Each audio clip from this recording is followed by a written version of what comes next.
Hey guys, are you ready to transform your mind so you can transform your life? Coach Mirna brings you one-on-one coaching and expert guests weekly to help you to grow. Because happiness is the progressive realization of a worthy goal. Looking for personal growth? Let's do it. Whether you're a garage entrepreneur or IPO ready, Shopify is the only tool you need to start, run, and grow your business without the struggle. Shopify puts you in control of every sales channel. So whether you're selling superfood smoothies or offering organic omega-3s, Shopify's all-in-one e-commerce platform got you covered. Sign up for $1 per month trial period at shopify.com/transform, all lowercase. Go to shopify.com/transform to take your business to the next level today. Are you aware of the revolution that has taken place in fasting that helps weight loss, mental and physical performance, and gut health? Well, it's called Prolong. Prolong is a revolutionary plant-based nutrition program that nourishes the body while making cells believe they're fasting. And all this starts with Prolong's 5-day program, snacks, soups, and beverages, all designed to keep your body in a fasting state. Right now, Prolong is offering Transform Your Mind listeners 10% off their 5-day nutrition program. Go to prolonglife.com/transform for this special offer. Welcome back to the Transform Your Mind to Transform Your Life radio, podcast, and television show. I'm your host, Life Coach Renee Young, and sitting in the guest chair today is Dr. Amani Ballour. Dr. Ballour and I are going to be talking on the topic, Understanding the Plight of Women and Children in War Zones. Welcome, Dr. Ballour. Thank you for having me. You're very welcome. All right, so let me give you guys a brief introduction to Dr. Ballour and our topic today. Dr. Amani Ballour is a renowned Syrian pediatrician and human rights activist. She's best known for her work during the Syrian Civil War, where she managed an underground hospital known as the Cave in Eastern Ghouta. Her leadership and dedication during this time were the subject of an Oscar-nominated documentary titled The Cave, released in 2019. Dr. Ballour was awarded the Council of Europe's Human Rights Prize in 2020 for her humanitarian work. Her experience from running an underground hospital during the Syrian conflict to facing chemical attacks and her eventual displacement underscored the critical issues faced by civilians in war zones, particularly women and children. These crises are not only unthinkable, but they are happening right now in Ukraine, they're happening in Israel and Gaza. And 12 years after the fighting began, they're still happening in Syria. Dr. Ballour's story highlights the urgent need for global awareness and action. And you know what? I am so honored to be talking to you, Dr. Ballour, and to be highlighting and bringing global awareness to this issue. So I want to start off by talking about what it's like running a children's hospital during the war. And I'm assuming the word cave means that it's underground and you're hearing the shelling and the war on top. I can't think of anything more stressful as a doctor, as a mom. So can you share what that experience was like? Well, it's very hard to be always underground, to make a hospital underground, to work with the children in a war zone, like bombing, killing, starving. Everything was difficult. It wasn't only children in it was a hospital for everyone, but I was working mostly with children in a clinic, and also a lot of casualties after bombing were children. So it's really hard to see children are being, hurt and crying, hungry. I remember many, many children, it's very hard to forget them.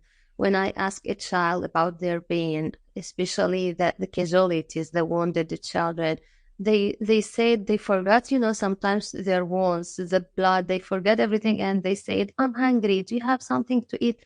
We were in besieged area, we had like very limited resources, very, some food, not enough we were nearly 500,000 people and more than 100,000 child.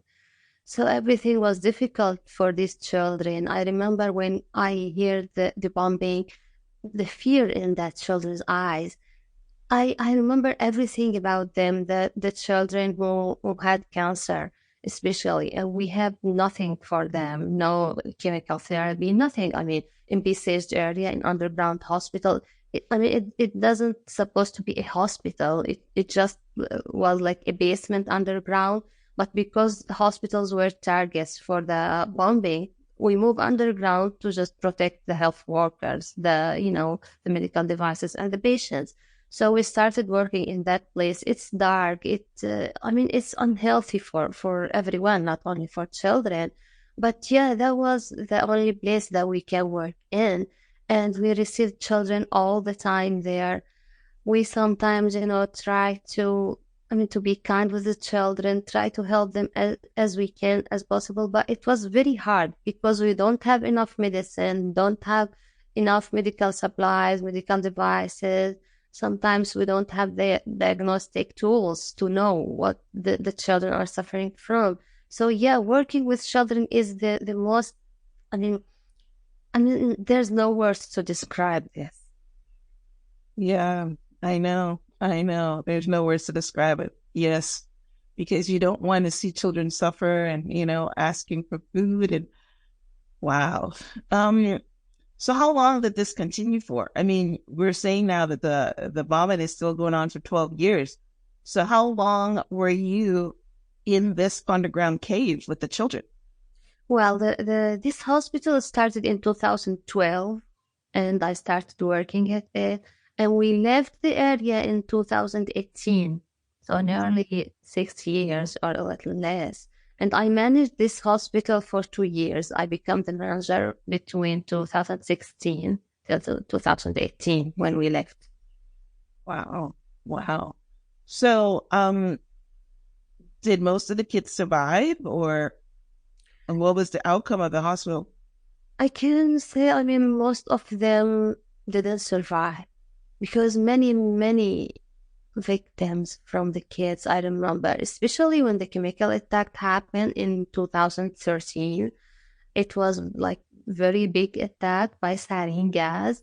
The Syrian regime targeted 2 cities from the area.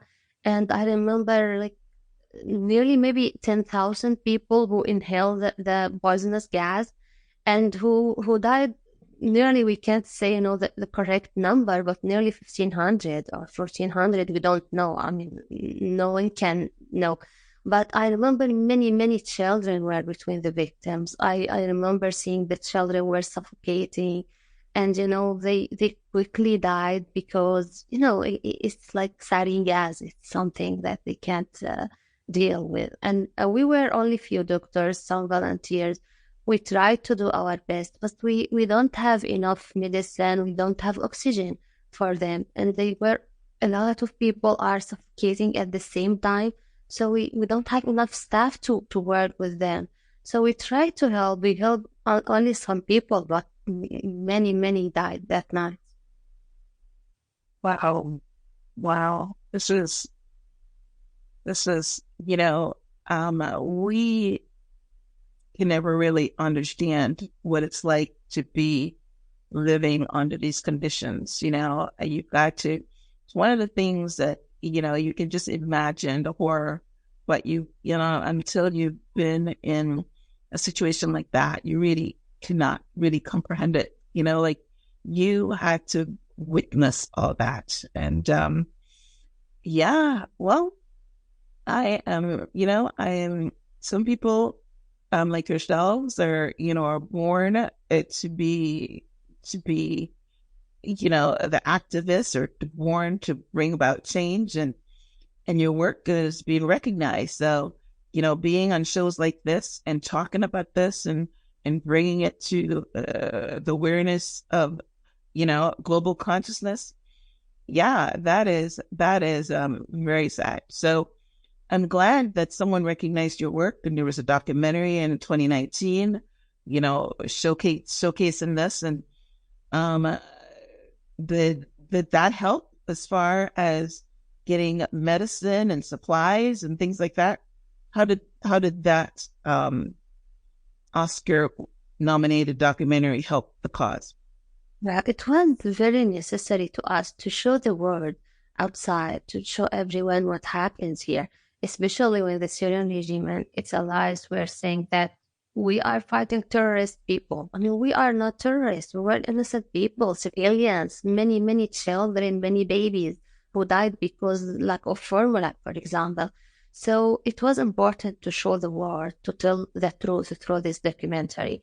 And I was, my goal of filming this and showing the people is telling the truth and try to bring help to the Syrian people. We forced to leave in 2018, we forced to leave the area, the Eastern Ghouta, which was in the countryside of Damascus. But we left to northwest Syria. There's a big area also out of the Syrian regime control. But there's millions of people living there, millions of displaced people, because they left their cities, their towns because of the Syrian regime. They fled them, and they live in northwest now. So millions of people, many of them living in camps with very hard circumstances. I mean, in camps, it's a very difficult life. You can imagine how it means, to live in a tent, especially in winter, for example. Many times we see the tents are burned because they use something for heating, something unhealthy. Sometimes it flies with the wind. Sometimes it's drawn by rain or snow.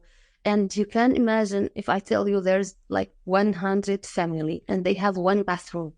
So it's very hard. I mean, they need to stand in a queue to go to toilet. It's very hard life. They have nothing and no hope. So we try, always to speak up through this documentary and through my book now. I wanted this book to be a reminder of Syria.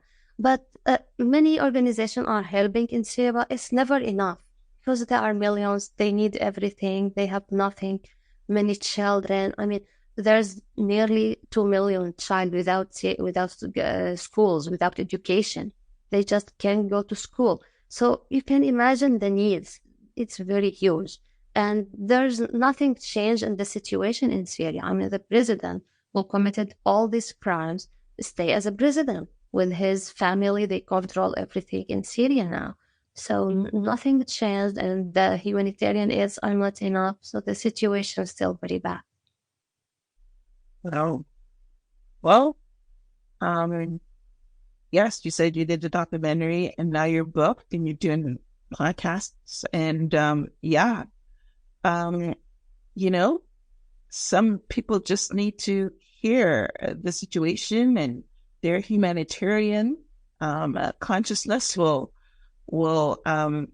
come in and offer help. So, I'm sorry to hear that the documentary didn't really make a dent because there's so many people that are in need. So let's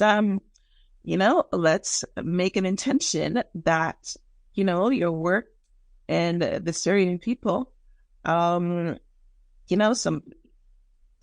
governments or some rich person would send aid and help. I remember, I think Canada was accepting some Syrians as refugees. Was that true? Yes, they accept some refugees. I mean, not only Canada, many countries also, especially in Europe. But, like millions of people, where can they go? Yeah, they're not going to take millions, right? At least, well, I mentioned that because, some countries are opening their borders to help.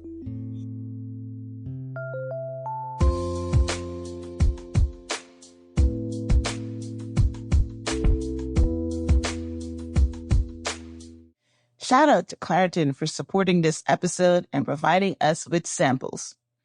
This allergy season have been tough for me. The pollen number was the highest it's been in over 3 years. My nose was stuffed up, then it was running. I had the awful nasal drip in my throat and the sneezing. I was miserable. Luckily for those of us who live with symptoms of allergies, we can live Claritin Clear with Claritin D. Designed for serious allergy sufferers, Claritin D has 2 powerful ingredients in just one pill that relieve your allergy symptoms and decongest your nose so you can breathe better. If you are ready to live life as if you don't have allergies, it's time to live Claritin Clear. Fast and powerful relief is just a quick trip away. Ask for Claritin D at your local pharmacy counter. You don't even need a prescription. Go to Claritin.com right now for a discount so you can live Claritin Clear. Remember, use as directed for relief of nasal congestion, runny nose, sneezing, and itchy nose due to allergies. These days, a lot of people are learning about the benefits of fasting, like weight loss and gut health, but can't do the not eating part. Well, that's exactly why Prolong was created. Prolong is a revolutionary plant-based nutrition program that nourishes the body while making cells believe they're fasting. Researched and developed for decades at the University of Southern California Longevity Institute, Prolong helps promote healthy blood sugar, support cardiovascular health, and reduce abdominal fat. But Prolong isn't a diet. It is science. Science-based and Nobel Prize-winning discoveries in medicine. And all this starts with Prolong's 5-day program that includes snacks, soups, and beverages, all designed to keep your body in a fasting state. When I first heard about Prolong, I was so excited to try it because I know that fast over 3 days allows your body to get to autophagy, which is where the body recycles and resets. But I can never fast for 3 days on my own. I was able to do a 5-day fast with Prolong without ever feeling hungry. The first day, my fasting glucose levels were down 20 points, and by day 5, I had lost 6 pounds.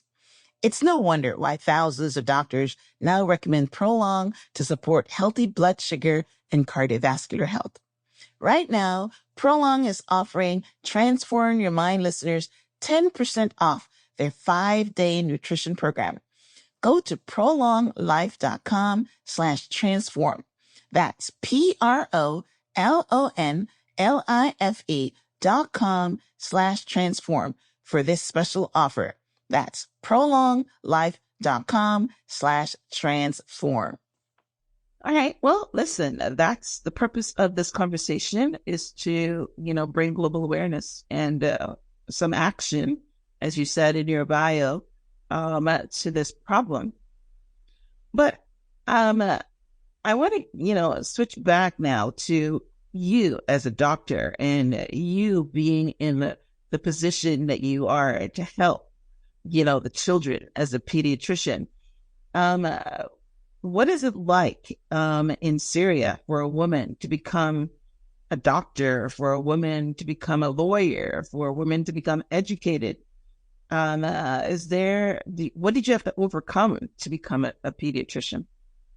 Well, it's not all of Syria, are the same situation. I'm from the countryside of Damascus, from conservative area, like the community have, these traditions and customs, many thoughts against women.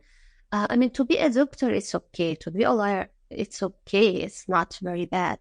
But some people maybe can talk about women when they become something different. For example, I wanted to be an engineer, but no, people said, no, it's not for women. You can't be an engineer. When I started working at the hospital as pediatrician, it was okay for the people, and being nurse is okay, for example. But to manage the hospital, to be a manager, especially in a hospital that have men work there, so I refused this. They said, no, it's not for women. You can't do that. And they always have this that women can't do that. They didn't try, women. I mean, you don't give us the opportunity to try us. I mean, to know if we can or not. But they always say, no, women can't do that. And I was actually, I know my community. It wasn't like a surprise to hear this, but the surprise was when I heard some young people, educated people who say the same. And I remember a friend of mine, he was working, he's a lab technician, was working with me before I became the manager. He's very young, he's educated, and he said, we have no problem with you. You are our friend, but we don't want a woman to be our manager. So that was, I just want to say, no, not you. You're science like this. But yeah, that was a surprise for me. And I heard this from many people after this. It wasn't, a shock to me, but I wanted to prove that I can do this and many women can do this. I wanted to take this opportunity to change the situation of women, to change the thoughts about women and the customs, because I believe it's not true. And actually, it's not about religion, as they claim, and many people, they claim, no, it's the religion will prevent you to be. No, it's not the religion. I'm Muslim, I know, So yeah, they have only these thoughts. So I started working, being the manager of the hospital, try to do my best to make the hospital improved and be good, to prove for these people that I can do this. And not any women, but a lot of women, if you try, they can do this. Of course they can. Well, listen, women just have to fight for every single morsel. And I'm positive that, in your country, then it's a little worse than in the West. But in the West, it's the same thing. You would think that they're more progressive and the younger people, but women are still being shut out of managerial roles and to be a CEO because you're right, the men don't want a woman being their boss. And I'm glad you said it's not religion. It's not religion. It's just macho, I guess, and something to do with the male dominance, I guess, whatever it is. But the good news is that you persevered because you said that you did become the manager and you managed the hospital for 2 years. And I'm sure that you did a far superior job than any man could have done, because one of the great things about women is they think that we're weak or we're stronger. we can,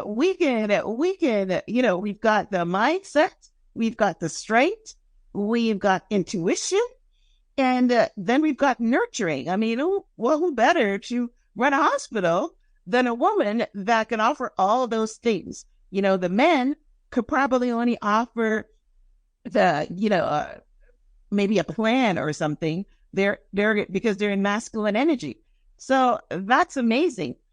Now, you also have a connection to Malala, and Malala had to fight for women's education. So it's probably in a different area than you were, because you mentioned in that, in your country, or at least in the part of the country that you were born, it was okay for a woman to be a doctor and a lawyer or whatever, but they say that the engineer, which is they consider a man's job, you couldn't have. But so, what was it like, being interviewed by Malala, and why did she want to talk to you? I wasn't actually interviewed by Malala. I really respect and love Malala and her story and admire her. And I read her book, so it was, amazing. And I wish I can speak to her, but I didn't. Okay. All right. So you weren't interviewed by her? I didn't get that. No, unfortunately, no. All right. Well, I saw that in your work. But all right. So let's talk now about understanding the plight of women and children in war zones. Right now, we've got several wars going on. We've got the Ukraine, we've got Israel and Gaza. You mentioned about, a while ago that people were thinking that, all Muslims are terrorists. And but you wanted to show with your documentary that the women and children, and even men, civilian men, experience a lot of hardship during this time. So what did you want to share about critical issues that are happening to civilians right now in the war in Syria, Gaza, Ukraine, and Israel? Exactly. It's heartbreaking to see this happening again. I wanted, from telling our stories and our experience in Syria, to raise awareness, to tell the people about the horror of wars and how the children and the innocent people pay the price for the war. They have nothing to do with this. They don't understand what's happening. You can just see them hungry, afraid, scared. So I wanted to raise awareness so this cannot happen again. But to see this happening again, it's really break my heart. I mean, I can't watch videos and so see the news in Ukraine, and especially when I saw the doctors in Gaza were working in the same circumstances that we were working. They have no enough resources, a lot of casualties, they can deal with everyone. I lived the same experience, and maybe my experience was easier than what happened in Gaza. So this is really heartbreaking, and I wish this stop, and I wish everyone understand that, this war will bring nothing, will not solve any problem. I mean, they have to sit on the table and talk to find a solution, and they can do this without using these weapons, without killing many children. I was able to share my experience with health workers in Ukraine, and I'm happy that I was able, to tell them about our work and how to try, to protect themselves, their hospitals, through my organization, Syrian American Medical Society. They were make training for Ukrainian health workers to tell them about Syrian experience. So I was happy to tell this, but I wish this war stop. I mean, it's endless wars with no results. So I wish it stop, and they understand that it's just, killing the innocent people. Yeah, those powers that start the war don't care. I see what Putin is doing to Ukraine. They're bombing civilians. They're bombing hospitals. Yeah, I mean, they don't care. Yes. Anyway, yes. It's good to highlight that, but I think the news does do a good job of talking about when they bomb civilians. I've seen them bombing apartment buildings and hospitals, and yeah. So, and they're talking about charging these leaders that do that with war crimes, because it is war crimes. I mean, you're right. The war serves no purpose. And it goes on forever, because the other country is not just going to lay down their weapons. They're going to keep fighting, and it's going to go on and go on forever. You're talking about the Syrian war has been going on for 12 years. I think the war in the Middle East has been going on for decades too. Doesn't it just kills people? Yeah, and yeah. So, all right. So, what did you? Your book is called "The Cave: The Secret Underground Hospital and One Woman's Story of Survival in Syria."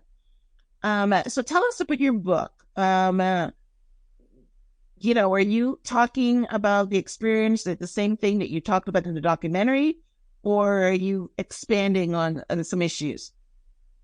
Well, the documentary, to me, it was short and it didn't tell the whole story. I mean, there's a lot to talk about. And I thought a lot before telling this story through the book. It's very hard to write a book about this hard experience. I mean, try to remember everything again. Many things, I can never forget, but a lot of things to remember, the details, the children, to describe them, the faces of the children, their cries, their wounded. And that was happening every day in Syria. And to remember every massacre. I mean, for example, chemical attack, warplanes attacks. Sometimes they targeted primary schools, sometimes hospitals. To remember this again and write this with details. To remember, for example, when they bombed my hospital, the cave, and they killed 3 of my colleagues. I was sitting with them. I mean, to tell this story again is very hard to me. I thought a lot, but then I said, I have to tell this story. It's my responsibility to tell the truth, to tell what's happening there and what's still happening, to remind of Syria, and to tell the victims' stories, the children's stories. Many children died. They had their dreams. They were, they were dreaming of better life, and they deserve this better life, but they just died and no one knew about them. I felt like it's my responsibility to tell their stories. And I started this book, from my childhood, to tell how was it before the Syrian Revolution and before the war started. I talked about my family. I highlighted on the early marriage because my 3 oldest sisters get married very early. And, I have children. So I wanted to tell these stories also because I believe it's important for everyone to know.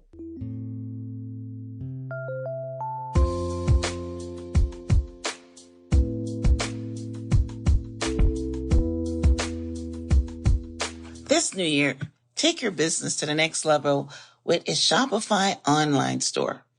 Whether you're selling a little or a lot, Shopify helps you do your thing, however you cha-ching.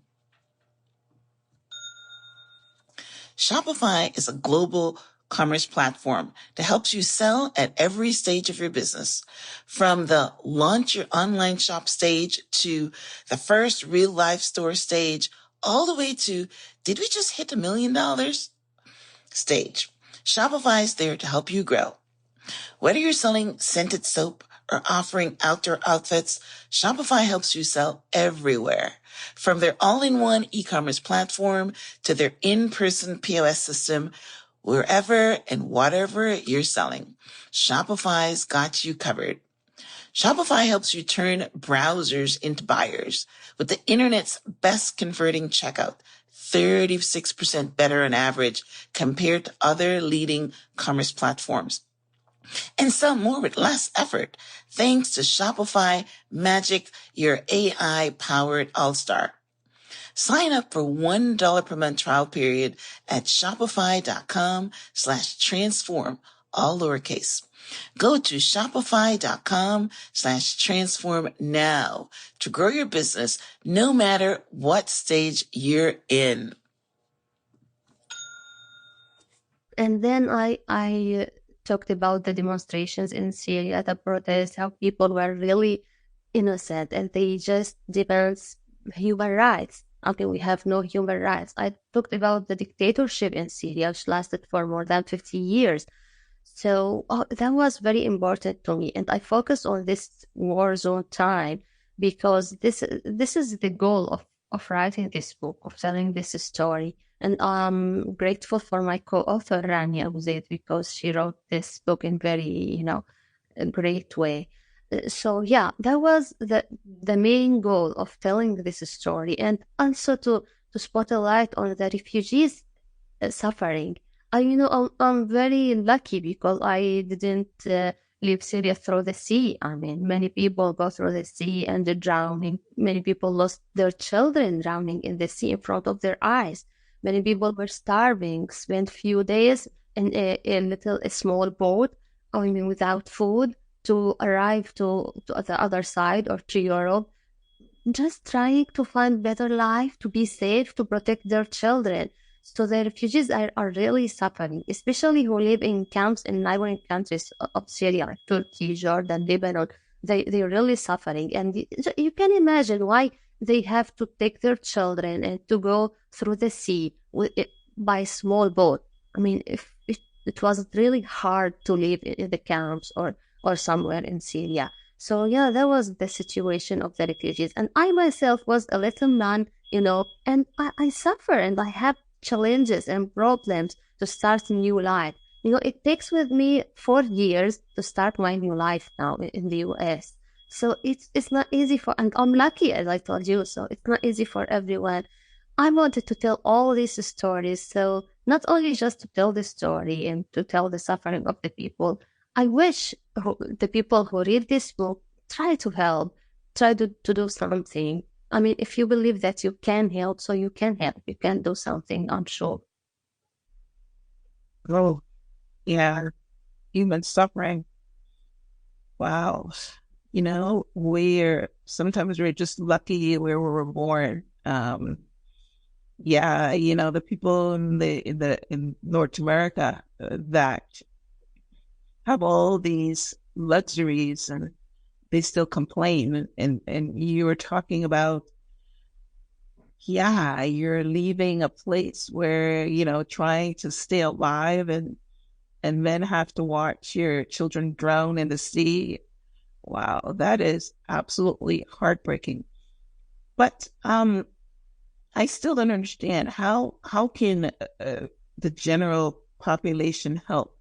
Are you aiming at this conversation at governments, or are you aiming this conversation with somebody like me or anyone that's listening? What would you like us to do? Yeah, I mean, everyone can help. Speak up for Syria. Make a pressure on the politicians so we can change this criminal president in Syria and his families. You can donate for Syria. There's many organizations are supporting, like education, health, and many fields in Syria. So people can donate for Syria. People can talk to the parliament members. I mean, everything can help. Just if you speak, if you can do nothing, just to speak about Syria.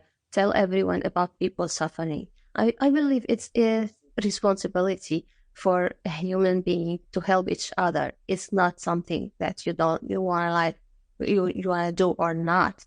It's not volunteering job. No, you have to do this. Maybe sometimes we are safe now. Our kids are around us. They are safe. They are warm. But our other people are not. So maybe sometimes you or everyone suffer from something, have like maybe natural disaster or something, so you need help. You can feel how frustrating it is if you see other people don't care. We have to care about each other.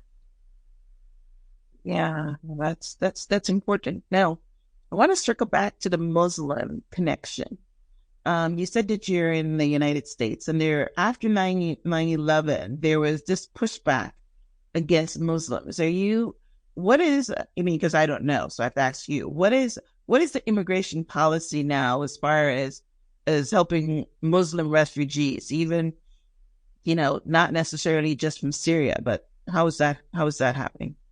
Well, when Trump was the president, we were banned of coming to the U.S. And I wanted to come here before this. I arrived here in December 2021. But before this, I couldn't come. It was a little hard to get visa, but I got visa because the documentary was nominated for the Oscar. So it's important. Well, that helped. I mean, that's one thing. But no, it helped. I mean, it helped. It tells a lot of people the story. Yeah, and I came here, but I couldn't come with my husband. They said you can come alone only because they don't want us to stay here. So I came alone in 2020, and then I went back to Europe. But after this, after Trump went, Muslims are able now to come. But I mean, in general, the U.S. didn't receive a lot of refugees, not only Muslims, and a lot of Syrians. I mean, they don't receive a lot of refugees like Europe. There's like in Germany, nearly 1 million, maybe 800,000 people, Syrian people, went to Germany. In France, also a lot of people. So the U.S. didn't receive a lot of refugees, and we were hoping that they can receive more. I mean, we don't want to leave our country. This is not our goal. But that was the situation, and it lasted for more than 12 years, 13 years maybe now. So it's very hard to live there. It's unsafe. It's unsafe. This is what people look for, for their safety, for their children. That's why, I mean, we couldn't get rid of this president and the leaders of the war in Syria. So we had to leave. And I really wanted to stay. I didn't want to leave my country, but I mean, I forced to leave. So yeah, we were wishing that the US receive more and other countries who can help and have, the power and the resources to help more refugees. Yeah, yes. Like I said, I was aware that the United States wasn't helping a lot, which is why I mentioned Canada, because I remember when Canada opened its doors and the United States didn't, because again, the 9/11 left a bad taste in their mouth, I guess. But I'm glad that the door is starting to open, and the Muslim ban is no longer in place, and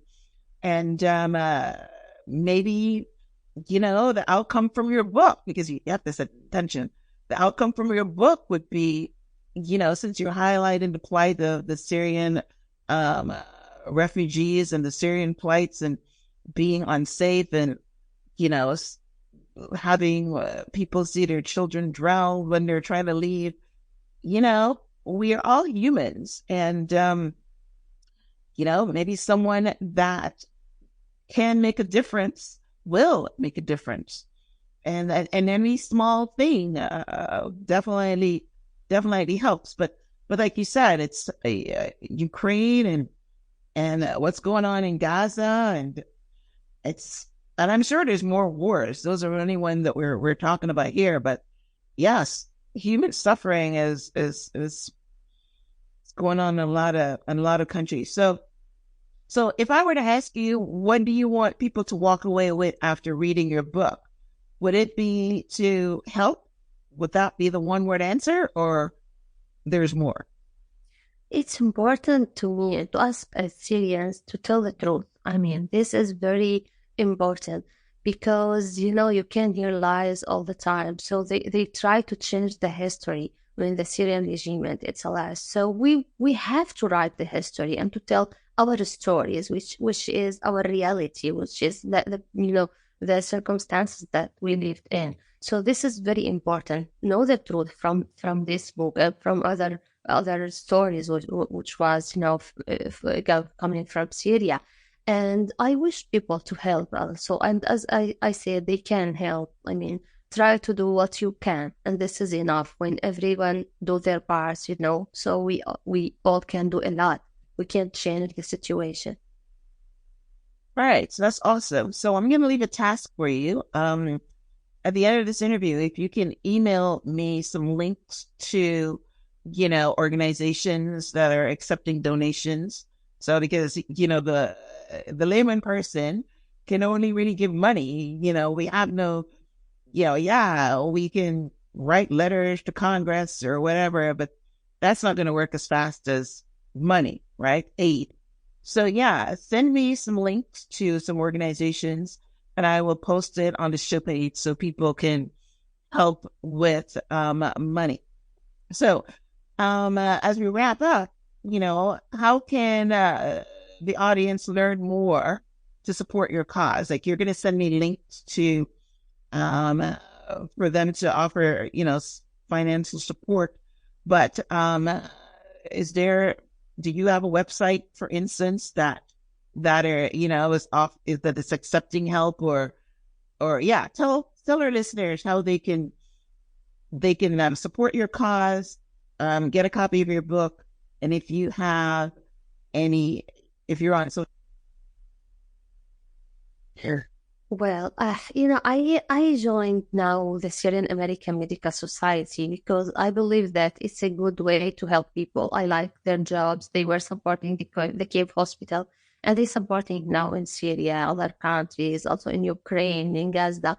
So this is the way that I find is good for me now while I'm in the US to help. So, if you read this book, the whole story, try to follow these organizations. Like this organization, actually, it's really hard to tell you. There's a lot of organizations who support in Syria.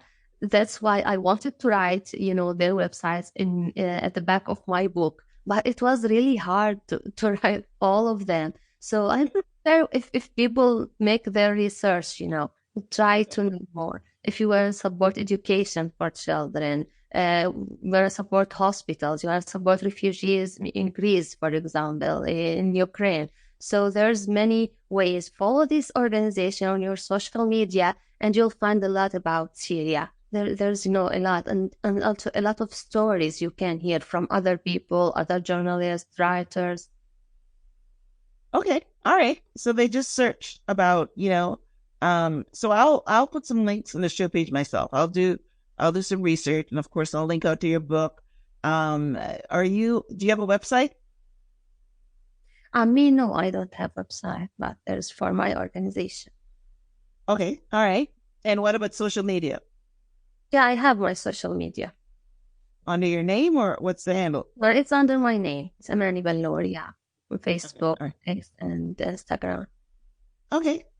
All right. So that's what I will do. I will do my part. I will definitely, put all this information on the show page. So somebody that, that is listening can go on, and I will also definitely, give some financial assistance myself to definitely the refugees. That would be because, the story that you've just told me just breaks my heart.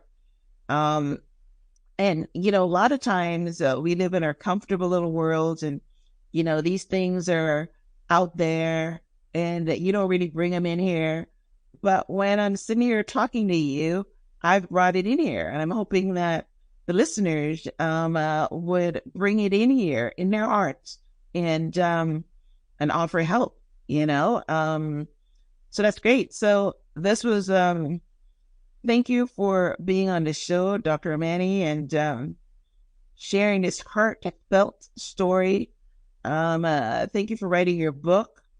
And I'm glad that you said that you didn't start it at the war. You started at families and understood that, let them the readers understand what it's like to live in, your country, and the family dynamics, and getting married early and things like that. All the things that plagues women in general, right? So, I'm so glad that I was able to speak to you and bring some awareness to this topic. So as we wrap up, any last words? Thank you so much. Thank you for this opportunity to let me reach to the people and tell them my story. Thank you. It's a pleasure talking with you. Well, you're very welcome. And it's my pleasure to do my part.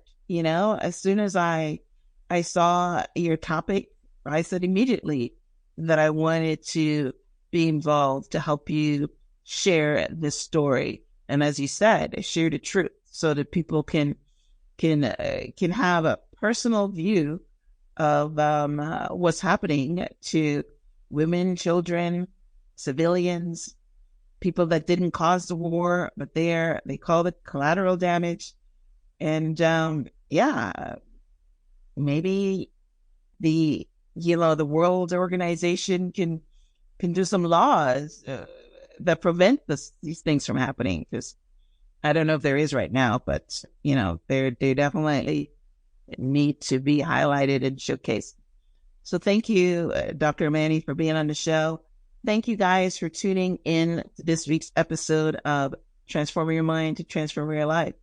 This was a transformative conversation with Dr. Ballour. So run out and support her and support her cause by definitely picking up a copy of her book and hearing the truth about her story and the story of the Syrian people.